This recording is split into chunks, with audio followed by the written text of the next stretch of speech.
Hello friends, welcome back to Ojaswi English classes. Guys, कैसे हैं आप सभी लोग? आई होप आप एंजॉय कर रहे हैं सेशंस को और अच्छी तैयारी आपकी चल रही होगी। गाइस, अगर आप अच्छी प्रैक्टिस करना चाहते हैं तो आप जुड़ सकते हैं मुझसे। सब्सक्राइब कर लीजिए फटाफट से चैनल को और सारे जो प्रैक्टिस सेट मैं करा रही हूँ वो भी करिए, जो पहले मैंने कराए हैं वो भी आप कर लेना, तो बहुत बढ़िया आपकी तैयारी हो जाएगी। बाकी और भी बहुत सारी चीज़ें मेरे चैनल पर आपको मिल जाएंगी, जो डिटेल्ड क्लासेज है वो भी मिल जाएंगी, तो वो आप देख सकते हो। तो गाइस, टीजीटी पीजीटी के लिए तो खैर खास है ही हमारी वीडियोज़। बाकी जो और भी कोई एग्ज़ाम की प्रिपरेशन आप कर रहे हैं तो वहाँ पर भी आपको पूरा फ़ायदा होगा, आप देख सकते हैं, दिक्कत कोई नहीं है। ठीक है, तो चलिए देख लेते हैं क्या खास है आज के सेशन में और शुरुआत करते हैं हमारी। सबसे पहला क्वेश्चन हमारा ये रहा। ठीक है, the first folio, the first collected edition of Shakespeare's plays edited by. तो द फर्स्ट फोलियो गाइस कब आया था? फर्स्ट फोलियो 1623 में आया था। ठीक है, तो यहाँ पूछा जा रहा है कि edition of Shakespeare's plays edited by, किसके द्वारा इसको एडिट किया गया था, तो ये आपको बताना है यहाँ पर। तो गाइस, इसका जो आंसर है ऑप्शन डी है, यानी कि हेमिंग एंड कॉन्डेल के द्वारा ये इसको जो है एडिट किया गया था। कब एडिट किया गया था? 1623 में पहला आया था इनका। ठीक है, और mister William Shakespeare's comedies, histories and tragedies के नाम से ये कलेक्शन आया था। राइट, चलिए। Which of the following plays by Shakespeare is not classified as a Roman play. यहाँ पर कौन सा ऐसा प्ले है जो रोमन प्ले की श्रेणी में नहीं आता है? तो गाइस, एंटनी एंड क्लियोपेट्रा, मैं बता दूं आपको गाइस, ऐसे क्वेश्चन बिल्कुल आते हैं, 100% आएंगे, लिख कर आप लेके जाना एग्जाम में।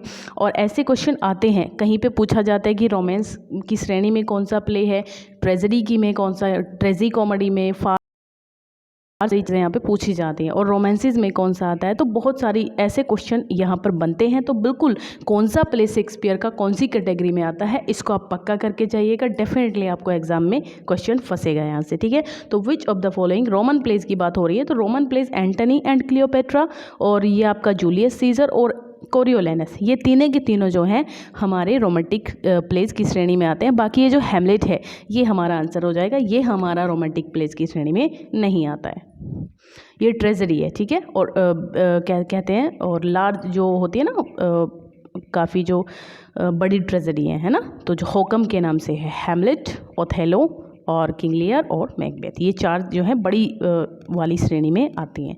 तो थर्ड क्वेश्चन है, Shakespeare's play love labour's lost is a good example of. तो किस चीज़ का एग्जाम्पल है? देखिए, एक क्वेश्चन फिर से आ गया है, the comedy of ideas, the comedy of manners, problem play है या फिर रोमांटिक कॉमेडी है। तो इनका ये जो प्ले है ये किस मतलब कौन से एग्जाम्पल यहाँ पे दिखाता है? तो यहाँ जो है बी ऑप्शन हमारा राइट हो जाएगा, यानी कि कॉमेडी ऑफ मैनर्स की श्रेणी में आता है शेक्सपियर्स का लव स्लेबस लॉस्ट। राइट, चलिए नेक्स्ट क्वेश्चन है, in the first folio edition of Shakespeare's dramas which plays was omitted. तो जो फर्स्ट फोलियो आया था कब आया था? अभी मैंने आपको बताया है कि 1623 में आया था, और सेकंड की बात करें तो 1632 में आया था। और गाइज, इसका अपोजिट कर दीजिए, सेकंड की बात करें, और थर्ड की बात करें तो 1663 में आया था, और फोर्थ की बात करें तो 1685 में आया था। ये चार के चार फोलियो आए थे, मैंने चारों आपको बता दिए हैं। राइट, तो यहाँ जो पूछा जा रहा है वो पूछा जा रहा है कि कौन सा प्ले ओमिटेड किया गया था, तो बी ऑप्शन होगा, पेरिकल्स। पेरिकल्स और द प्रिंस ऑफ टायरे, ये इसका फुल टाइटल है। तो यहाँ इसको जो है ओमिटेड किया गया था। ओमिटेड मतलब नेग्लेक्ट कर देना, रिजेक्ट कर देना। राइट, चलिए, तो which of the following works is not written by John Milton. इनमें से कौन सा वर्क जॉन मिल्टन का नहीं है? और ऑन द, ये तो बिल्कुल इन्हीं का है, on the late massacre in Piedmont John Milton का है, द इनर, और ये जॉन मिल्टन का नहीं है। तो सी ऑप्शन हमारा यहाँ पे सही हो जाएगा। ठीक है, on the arriving of the age of 23, ये भी हमारा जॉन मिल्टन का है, तो जो सी ऑप्शन है वो सही होगा, ये जॉन मिल्टन का नहीं है, बाकी तीनों के तीनों हमारे जॉन मिल्टन के हैं। ठीक है, अगर ये जॉन मिल्टन का नहीं है तो ये किसका वर्क है, ये भी आप मुझे बता सकते हैं। तो गाइज, ये जो वर्क है ये हमारा हो जाता है विलियम वर्ड्सवर्थ का। ठीक है, ये किसका हो जाएगा? विलियम वर्ड्सवर्थ का हमारा ये द इनर विजन हो जाता है। चलिए, in William Wordsworth solitary reaper the solitary highland lass is, तो वो आयरलैंड की गर्ल है, स्कॉटलैंड की है और अरेबियन सेंट्स की है। तो यहाँ जो है बी ऑप्शन हमारा सही होगा, यानी कि बी ऑप्शन पे जाएंगे, स्कॉटलैंड गर्ल है वो। क्या है वो? हाईलैंड लेस, लेस लड़की को कहते हैं और लेड लड़के को कहते हैं। तो सॉलिटरी रीपर में जो गर्ल है गाइस, जो गाना गा रही है, वो कहाँ की है? स्कॉटलैंड की है। नेक्स्ट क्वेश्चन,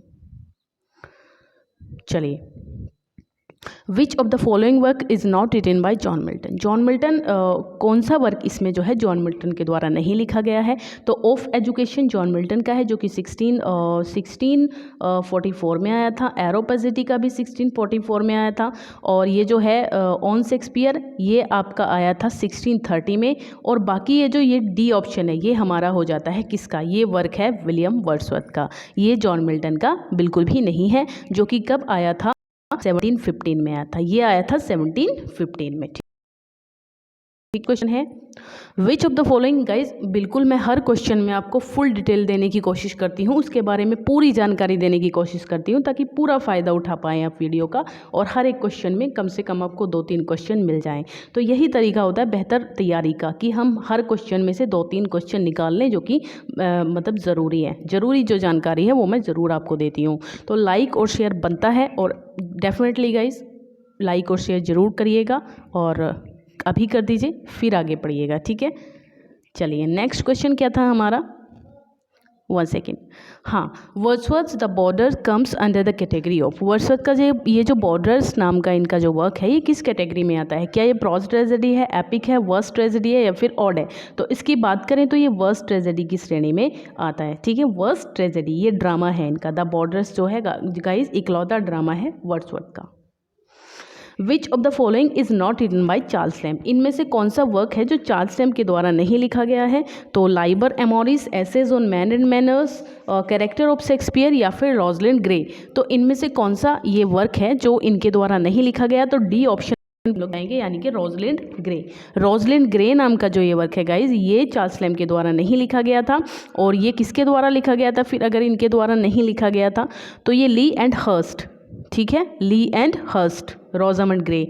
बाकी जो हमारा लिबर एमोरिस है, essays on man and manners है, और कैरेक्टर्स ऑफ शेक्सपियर, ये सारे के सारे हमारे किसके हैं? चार्ल्स लैम्ब के वर्क्स हैं। ठीक है, चलिए।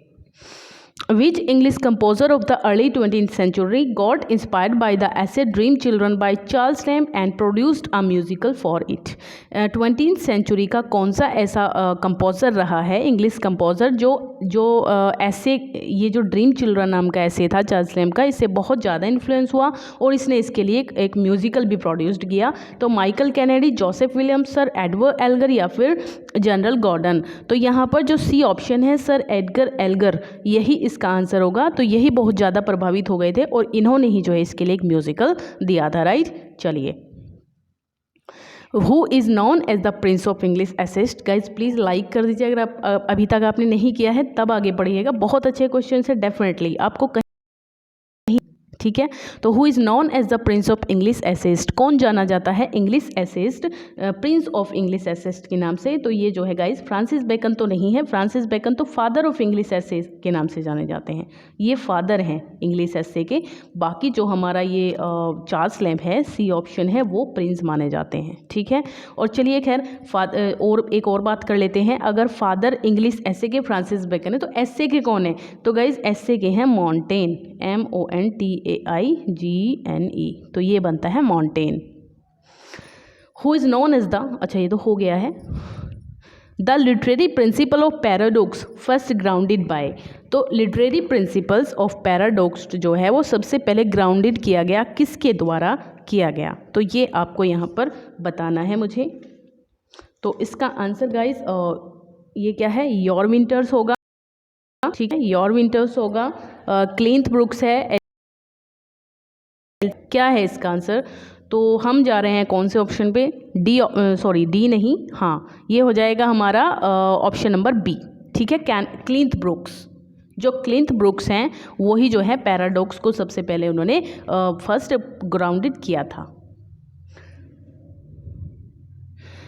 इन whose opinion the theatre is not a hospital. किसने कहा है कि थिएटर कोई हॉस्पिटल नहीं है? While reacting Aristotelian concept of catharsis. जबकि एरिस्टोटल ने कहा है कि, एरिस्टोटल ने क्या माना है इसको, जो हमारा क्या है गाइज, किसकी बात हो रही है? थिएटर। थिएटर को एक हॉस्पिटल के रूप में माना है। उनका कहना है कि थिएटर में जा कर के हर किसी को जो है अपनी बीमारी का पता चल जाता है कि उसमें क्या कमी है। कैथारसिस की जो उन्होंने दी है यहाँ पर ये कॉन्सेप्ट, तो उसके अपोजिट बिल्कुल कहा है किसने कि थिएटर कोई हॉस्पिटल नहीं है। तो J.H. मिलर का है, J.K. एकिन्स का है, माइकल फॉकल्ट का है या फिर एफएल ल्यूकस का है। तो गाइज ये जो कहना है ये एफएल ल्यूकस का कहना है। किसकी अपोजिट में? Aristotelian concept of Aristotle. ठीक है, चलिए नेक्स्ट क्वेश्चन है हमारा, which of the following is not a popular term introduced by Horace in his Ars poetica.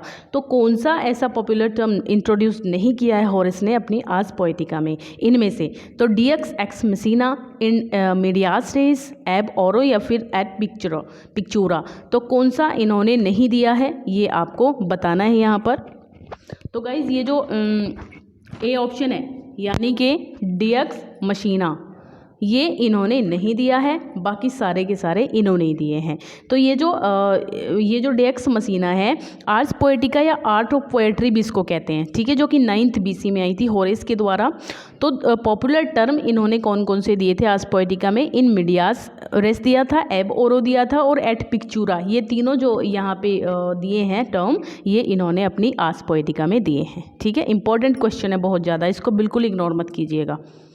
What does Horace mean by the phrase purple prose? Purple prose नाम का एक phrase भी दिया है होरेस ने, तो इसका क्या मीनिंग है? Royal language, decade language, dead language या फिर फ्लावरी लैंग्वेज? तो यहाँ पर जो डी ऑप्शन पे हम लोग रन करेंगे, यानी कि फ्लावरी लैंग्वेज हो जाता है पर्पल प्रोज, राइट।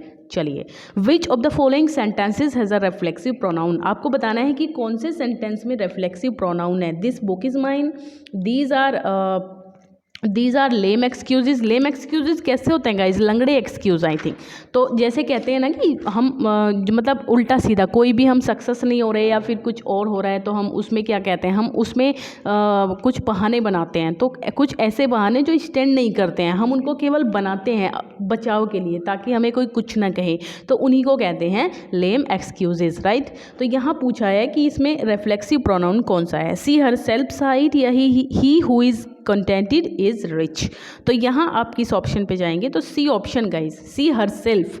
तो यहाँ पर जो हर सेल्फ है ना, ये हमारा रिफ्लेक्सिव प्रोनाउन हो जाता है। रिफ्लेक्सिव प्रोनाउन वो होता है जो एक तरीके से दबाव देके कहता है, किसी बात को दबाव देके कहा जाता है। रिफ्लेक्स का मतलब ही प्रेशर डालना होता है। तो प्रेशर डाल के अगर कोई बात कही जा रही है, यानी कि सी हर सेल्फ साइड, उसने खुद ही देखा इसको, तो ये चीज़ जो है यहाँ पर हो जाती है reflexive pronoun, right. Next question है, the word water is used as an adjective. यहाँ पर सब में वाटर, सारे सेंटेंसेस में वाटर का यूज़ हो रहा है, लेकिन एडजेक्टिव के रूप में वाटर का यूज़ कौन से सेंटेंस में है? Water the plant, bring some water, fish is water animal या फिर ऑलवेज ड्रिंक सेफ वाटर। तो यहाँ पे जो वाटर है गाइस सब्जेक्ट है, तो ये नाउन है, ये नाउन है यहाँ पर नहीं, ये तो उस पर लगा हुआ था ना। हाँ, ये गाइस नाउन है, ठीक है, नाउन है ये। ब्रिंग सम वाटर है ना, सम वाटर। अगर एडजेक्टिव आया है सम पहले तो वो भी हमेशा नाउन को फॉलो करता है।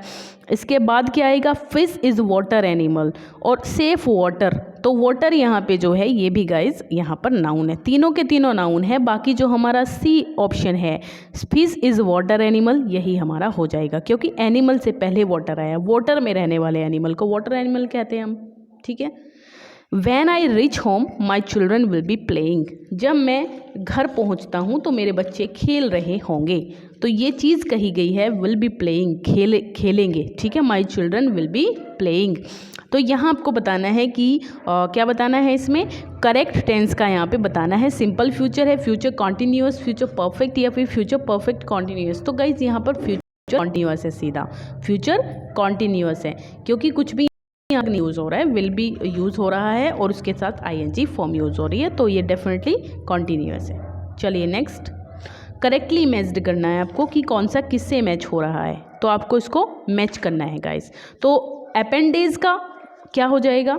तो अपेंडेज की बात करें तो इसका मतलब होता है एड ऑन, ठीक है। क्या होता है? Add on. तो अपेंडेज को किससे मैच कर देंगे? एक सेकेंड, हाँ, अपेंडेज को किससे मैच कर देंगे? एड ऑन से मैच कर देंगे। इसके बाद आता है इनकैपेसिएट। इनकैपेसिएट को डिसेबल, इनकैपेसिएट का मतलब होता है डिसेबल, ठीक है, जो डिसेबल हो। और एसर्टेन का मतलब होता है डिटरमाइन, ठीक है गाइज, किसी चीज़ का दृढ़ निश्चय कर लेना। एसर्टेन को डिटरमाइन से मैच कर देंगे और स्टन को मैच कर देंगे शिक। शिक थोड़ी ना, ये शौक होना चाहिए, ये शौक होना चाहिए यहाँ पर, ठीक है, कोई बात नहीं है, सही कर लेते हैं इसको, ये शौक होना चाहिए। चलिए फिर देखते हैं आगे। 20th क्वेश्चन है, there uncouth laughter sounded loud in the room. तो गाइज यहाँ पर आपको अनकाउथ का मतलब बताना है, ठीक है, अनकाउथ, देयर अनकाउथ, उनका जो अनकाउथ लाफ्टर है, साउंडेड लाउड, बहुत ज़ोर से आवाज़ हुई रूम में। तो ग्रेसियस होगा, सुएव, आपको इसका बताना है एप्रोप्रिएट मीनिंग, यानी कि सिनोनिम बताना है इस वर्ड का, अनकाउथ का। तो गाइज इसका जो सिनोनिम है वो कोर्स हो जाएगा, ठीक है, कोर्स, भद्दा जिसको कहते हैं, या फिर अनसिविलाइज्ड कहते हैं। तो यहाँ पे जो ग्रेसियस है, सिविलाइज्ड है, सुएव है, ये सारे के सारे अनकाउथ के क्या हैं, अपोजिट वर्ड है, एंटोनिम है। बाकी जो कोर्स है, अनकाउथ का मतलब होता है एक र्यूड बिहेवियर या फिर सॉलिटरी, मतलब सोशली अनएक्सेप्टेबल, यानी कि जो सोशली अनएक्सेप्टेबल बिहेवियर होता है, रूड बिहेवियर होता है, तो मतलब भद्दे तरीके से हंसना, यहाँ पर अनकाउथ लाफ्टर हो जाएगा, राइट। तो ये जो कोर्स है यही इसका सिनोनिम हो जाएगा, बाकी एंटोनिम है। चलिए नेक्स्ट और लास्ट क्वेश्चन है, western leaders are looking beyond traditional indices of, ये पूरे के पूरे पे लग गया आई थिंक अंडरलाइन, यहाँ पे जो इंडाइसिस वर्ड है वही अंडरलाइन है गाइस, है ना, मैं इसको सर्कल कर देती हूँ। जो इंडाइसिस वर्ड है उसी का एप्रोप्रिएट मीनिंग आपको बताना है, क्या थ्योरीज हैं, मास्टरपीसेस हैं, इंडिकेटर्स हैं, या फिर डाइसिस हैं।